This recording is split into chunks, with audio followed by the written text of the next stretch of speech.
Eu preciso aprender um pouco aqui, eu preciso aprender um pouco ali. Eu preciso aprender mais de Deus, porque Ele é quem cuida de mim. Se uma porta se fecha aqui, outras portas se abrem ali. Eu preciso aprender mais de Deus, porque Deus é quem cuida de mim. Deus cuida de mim, Deus cuida de mim, entra nas suas asas, Deus cuida de mim. Eu amo a sua casa e não ando sozinho, não estou sozinho, pois sei, Deus cuida de mim, Deus cuida de mim, a sombra das suas asas, Deus cuida de mim. Eu amo a sua casa e não ando sozinho, não estou sozinho, pois sei, Deus cuida de mim. Eu preciso aprender um pouco aqui, eu preciso aprender um pouco ali. Eu preciso aprender mais de Deus, porque Ele é quem cuida de mim. Se uma porta se fecha aqui, outras portas se abrem ali. Eu preciso aprender mais de Deus, porque Ele é quem cuida de mim.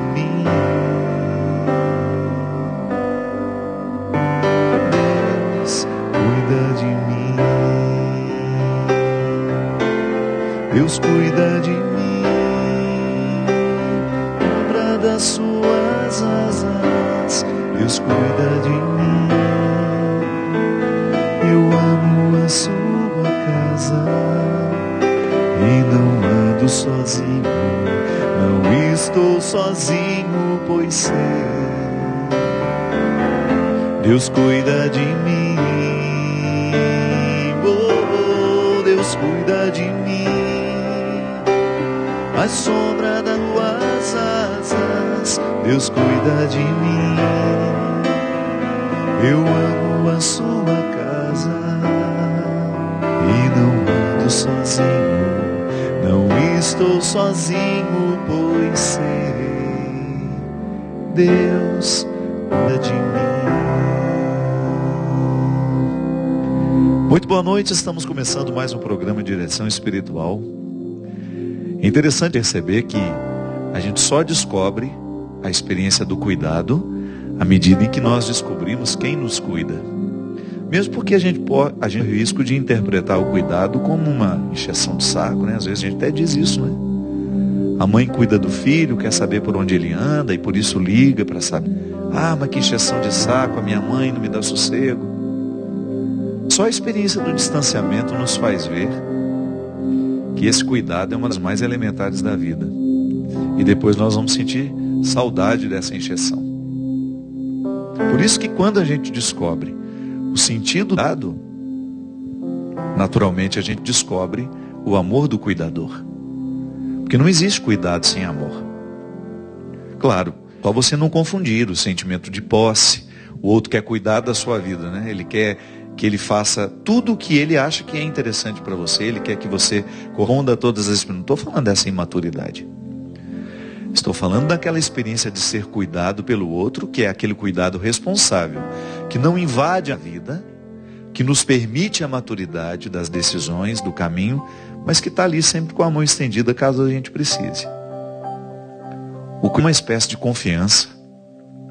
Às vezes o outro cuida de mim sem fazer absolutamente nada por mim. Ele cuida de mim, me dando a certeza de que se eu precisar dele, ele está ali. Isso também é uma experiência de cuidado. Confiança, você confiar numa pessoa, é você alimentar o cuidado. Porque o outro zela por você, o outro zela pela sua verdade. Ele pode até não interferir na sua vida toda hora. Pode até não ser um amigo que você vê toda hora. Mas é um amigo cuidadoso. É aquele amigo que você sabe que você pode contar no momento em que você precisar dele. E também aquele amigo que você conta quando você não precisa, que também é muito bom. Quando você experimenta essa gratidão da amizade. Quando você se encontra mesmo porque não há motivo para se encontrar. O cuidado de Deus na nossa vida é assim. Nós sabemos que Ele cuida de nós, mas nós saímos para cuidar das coisas. Eu sempre gosto de dizer isso. Eu acredito na providência divina, mas eu olho para os dois lados da rua antes de atravessá-la. É aqui que está a resposta do meu cuidado ao que Deus tem por mim. Eu sempre gosto de dizer, minha gente, que toda vez que nós respondemos a Deus de maneira cuidadosa com a vida, nós estamos rezando de maneira muito qualificada. Então eu sei que Deus quer o meu bem. Você sabe que Deus quer o seu bem. Mas você já parou para prestar atenção o tanto que nós prejudicamos esse bem que Deus quer que a gente vive e experimente? Com as nossas atitudes, com o nosso estilo de vida. O estilo de vida nos mata. E você acha que Deus quer que a gente morra antes da hora? Não. Eu noto que Deus tenha criado a humanidade para vê-la morrer acidentada, para vê-la morrer antes da hora. É que, na verdade, Deus nos cede uma liberdade que Ele jamais vai revogar. Então Deus me dá a liberdade de comer o que eu quiser. Eu não tenho um anjo da guarda. Quem conhece? Boa noite, Cristian. Ou você tem esse anjo da guarda que tira a sua comida da sua mão? Não. O anjo da guarda age aqui, ó, iluminando a nossa cabeça para a gente tomar a melhor decisão. Comer salada de rúcula ao invés de comer a coxinha frita, óleo saturadíssimo. Não é assim que funciona? Uma mãe, por exemplo, a mãe quer que o filho tenha saúde, mas como ela vai expressar esse desejo de que o filho seja saudável? É proporcionando dentro da nossa casa a comida mais saudável para que esse filho tenha saúde. O médico que tem me acompanhado nesse meu tratamento agora, Dr. Vitor, ele tem uma filosofia de vida muito interessante. Ele me disse assim: padre, como o senhor viaja muito e é difícil manter a dieta que eu dei para o senhor dentro de um hotel, dentro de um contexto em que não vai ter a facilidade de encontrar este alimento na hora do café da manhã, para parar de comer tanto pão, né? Vamos substituindo os alimentos, pegando os carboidratos compostos, mais complexos, para eliminar tanta farinha branca que a gente come toda hora, tanto arroz toda hora, muita comida que o índice glicêmico vai lá nas alturas cada vez que a gente come. Essa substituição, ele dizia, é muito difícil. O que a gente tem de fazer? A nossa casa é o lugar da regra, ele dizia. Não pode haver a exceção dentro da nossa casa. A exceção você vai sair quando você sai para comer com os amigos, você vai jantar fora. No seu caso, quando você viaja e não consegue fazer 100% da sua dieta. Então, a minha casa é o lugar do cuidado máximo. Lá, as pessoas que estão comigo, zelar, as pessoas que cuidam de mim, vão zelar para que a regra seja sempre o que é saudável. Você já imaginou, minha gente, nós assumíssemos essa dimensão do cuidado dentro da nossa casa como uma experiência religiosa? Se a nossa conversão passa lá na nossa mesa, pelo que oferecemos ao nosso filho, pelo que oferecemos a nós mesmos, se dentro de casa a gente tivesse uma regra de comer de maneira saudável, nós estaríamos correspondendo a esse cuidado que Deus tem por mim, comigo. Ele me quer saudável. Mas se eu não escolho o alimento saudável, Ele não tem como fazer esse milagre na minha vida. Ele não tem como entrar na corrente sanguínea porque Ele me respeita. O que vai entrar na minha corrente sanguínea é o que eu comer. E é esse estilo de vida que vai me fazer saudável ou não. É o estilo de vida que nos mata aos poucos. É o estilo de vida que nos cura aos poucos também. Você vai pegar o carro, você vai escolher a velocidade que você vai pela rodovia. Isso é uma experiência de cuidado. Geralmente depois que o homem fica pai, ele muda muita coisa dentro da cabeça dele. Então ele deixa de ser tão aventureiro. É uma consequência natural do amor. Quem dera os filhos pensassem assim, né? Que tem uma mãe preocupada em casa com a velocidade que ele põe no carro quando sai. É uma questão de cuidar, de corresponder ao amor de quem nos cuida. Então sempre quando você vai entrar no seu carro e você vai fazer uma velocidade acima, perigosa, que vai colocar a sua vida em risco, lembre das pessoas que lhe amam. E naturalmente você vai sentir o desejo de se cuidar. É interessante como a experiência do amor é que nos leva à experiência do cuidado. Então se a gente se ama, a gente precisa se cuidar. Se eu amo meu filho, eu vou cuidar dele da melhor maneira. Eu vou até me instruir do ponto de vista da nutrição, para que a nossa casa seja mais saudável. Eu admiro tanto, minha gente, e já tantas vezes trouxe aqui, a doutora Gisela Savioli é uma mulher que tem feito tão bem a tantas pessoas através do conhecimento que ela tem. Ela faz questão no programa Mais Saúde ensinar aqui na Canção Nova a jantar de maneira mais saudável, a gente ter uma vida mais cuidadosa. Isso é um elemento da conversão que nós não podemos negligenciar. Então, eu não estudei, eu não tenho condições de aprender, padre. Esse alimento é muito caro. Não, não é não. Estou experimentando na minha vida a voltar a comer o que eu comia lá na minha casa quando eu era criança. Fazer uma substituição. Por quê? Porque eu preciso me cuidar. Eu preciso levar a sério a minha saúde. Eu preciso levar a sério a minha vida. Minha gente, hoje nós cometemos muitos pecados contra o cuidado. Tantas pessoas morrendo da hora, tantas pessoas adoecendo de coisas que poderiam ter sido evitadas. Se a gente naquele momento tivesse os olhos abertos para a experiência do cuidado. O cuidado, ele é tão natural na vida humana. Já até dei uma palestra sobre isso durante um tempo. Antropologia do cuidado. Por que a gente é cuidadoso um com o outro? Por causa da experiência do limite. O ser humano é o que nasce mais inacabado. Você pega um cavalinho que acabou de nascer, ele já tem condições de fazer um monte de coisa sozinho. É só uma questão de 2, 3 dias, ele já está aprendendo a se virar.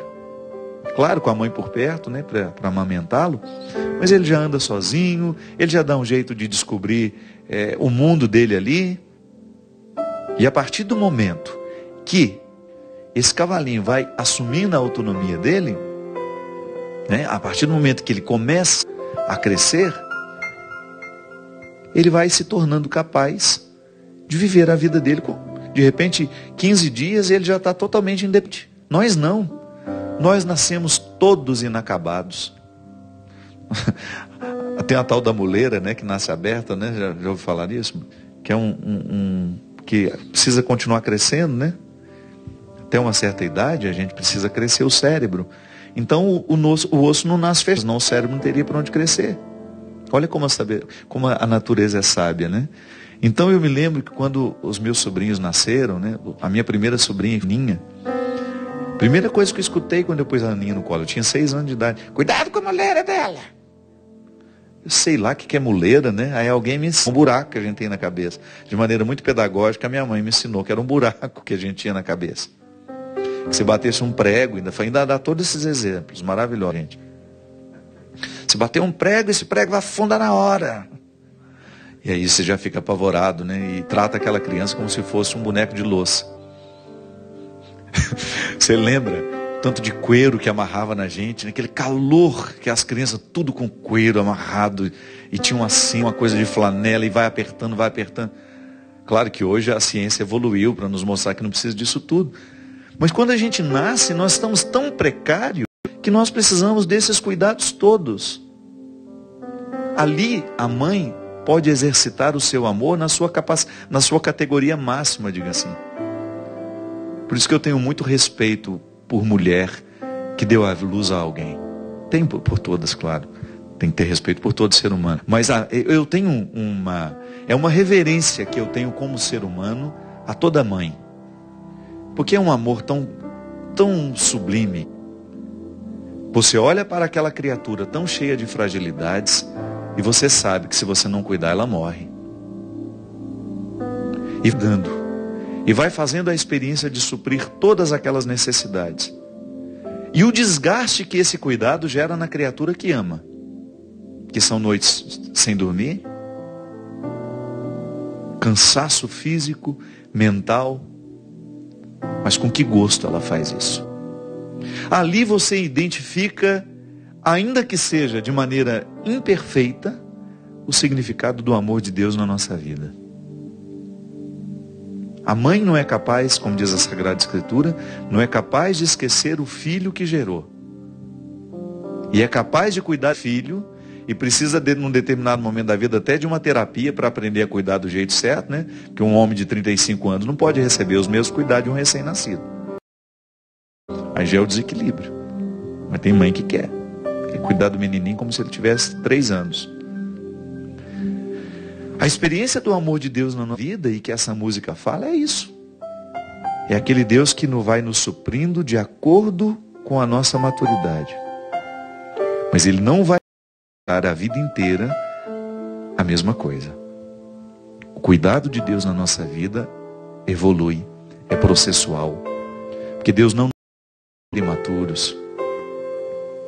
Então, naquele momento em que você tem a sensação de que Deus não está cuidando, que você está abandonado, pode ser que o abandono seja intencional. Mas não que Ele deixou de cuidar, é que Ele mudou a maneira de cuidar. E nós precisamos nos sentir assim mesmo, meio desolados. A desolação é frutuosíssima na vida espiritual. Aquele que não sabe enfrentar o deserto, a aridez da vida espiritual, não vai atingir maturidade espiritual. Essa história de Deus Nestor, estou aqui ao seu dispor. Tudo que eu peço Ele faz. Isso não funciona numa vida de maturidade espiritual. A maturidade espiritual não pode comportar um Deus que faça todas as nossas vontades. Não. A mãe, quando cuida do filho, quando ela faz a experiência de cuidar da criança, com toda a responsabilidade que esse cuidado lhe coloca, porque é amor, ela vai ter de negar muitas coisas ao filho. Ela vai ter de dizer não. Com a mesma intensidade com que diz sim, o cuidado nos diz não. Por quê? A mãe está protegendo o filho. O não, na hora certa, nos protege. Nos protege da arrogância. Sim, não é assim que você educa um filho? O não na hora certa nos protege da prepotência, nos torna humildes. Quando você está querendo tudo para você, sua mãe chega, não é assim. Você vai dividir o seu brinquedo com seu coleguinha, você vai dividir o seu brinquedo com seu irmão. Você não é dono dessa casa, você não pode sair quebrando tudo. O limite existe. E quem ama impõe esse limite. Então Deus nem cuida do filho no momento em que ela permite, mas também no momento em que nega. E o imaturo é aquele que nunca vai aceitar que a mãe possa lhe negar alguma coisa. É aquele que vai querer que todas as suas necessidades sejam satisfeitas. E não é assim. Por isso que a música fala que eu preciso aprender mais de Deus, porque é Ele que cuida de mim. Porque se eu não presto atenção neste Deus, se eu não o conheço com maturidade, eu não vou entender o não como um cuidado. Então Deus me protege sim quando me diz não. Quantas coisas na minha vida eu queria e não aconteceram. Eu queria tanto que fosse assim, rezei tanto para que Deus fizesse e Ele não fez. Porque Ele sabe muito mais do que eu o que é melhor para mim. E eu acredito mesmo nisso, minha gente. Isso para mim tem sido uma regra de vida. Às vezes desejo ansiosamente as coisas. E acredito, e claro, faça a minha parte. Eu não vou ficar ali cruzado, esperando, com braços cruzados, esperando que as coisas aconteçam. Mas quando eu percebo que eu fiz a minha parte e as coisas não aconteceram como eu queria, eu encaro aquilo como uma proteção divina. Tá bom, Deus me disse não. E sabe por que me disse não? Então eu me descanso, eu fico tranquilo, sabe? Eu não vou criar aquela ansiedade dentro de mim. Por quê? Porque eu sei que cuida de mim assim, me dando o que eu quero, mas também me negando muito. Porque Deus sabe muito mais do que eu, o que eu preciso. Deus conhece muito mais as necessidades do meu coração do que eu mesmo. Da mesma maneira como a mãe sabe mais das necessidades do filho do que o próprio filho, no momento em que ele não tem maturidade para decidir. Se você coloca para o filho um bolo de chocolate todos os dias, ele vai querer aquele bolo de chocolate, ele vai se acostumar com ele. Mas a mãe sabe muito bem que o bolo de chocolate não é a regra, é exceção. A regra é o arroz com feijão todos os dias. Mas porque ele não tem condições, ele não tem maturidade de saber o que é melhor para ele ainda, a mãe decide por ele. Na vida espiritual a mesma coisa acontece com a gente. Se não temos condições, Deus decide por nós. E é uma questão de sabedoria, de maturidade, a gente poder identificar aquilo que nos contraria como uma oportunidade de crescer. Nós vamos para um rápido intervalo, mas a gente volta já já com o programa Direção Espiritual.